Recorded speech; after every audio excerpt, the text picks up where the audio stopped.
మా బాధ ఎవరికి చెప్పుకోలేయ్యా.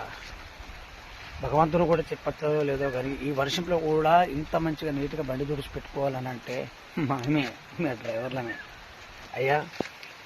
కస్టమర్లు వచ్చేసి వాంతింగ్ మొత్తం బండి అంతా వాంతింగ్ చేశారు. ఇదంతా చుట్టుపక్కల మొత్తం కక్కారు. ఈ బండి నీట్గా లేకపోతున్నామో మాకు ఏంది ఆగి బండి కట్టుకోలేరు అంటారు. బండి నీట్గా ఎంత నీట్గా వేసి పెట్టినా కానీ ఆఖరికి కస్టమర్లు చేసే పని ఏంటంటే అంత గప్పు గప్పు చేసేసి మొత్తం చెప్పారు. మాకు రెక్కాడితే టొక్కాడిన బతుకులు కాబట్టి ఫస్ట్ వస్తే భయం ఎక్కడ బాకీలు అప్పులు ఇంటికి వస్తారని. ఇప్పుడు ఈ వర్షంలో కూడా నేను ఈ బండి సాగు చేసుకుంటున్నా అంటే మీరు అర్థం చేసుకోవాలి. చూడండి ఎంత ఘోరంగా కుడుతుంది వర్షం కూడా. వర్షం నీళ్ళలో కూడా నేను బండి సాగు చేసుకుంటున్నాయా అయ్యా. రోడ్డు మీదకి ఎక్కితే పోలీసులతో బాధ, ఇంటికాడ అప్పు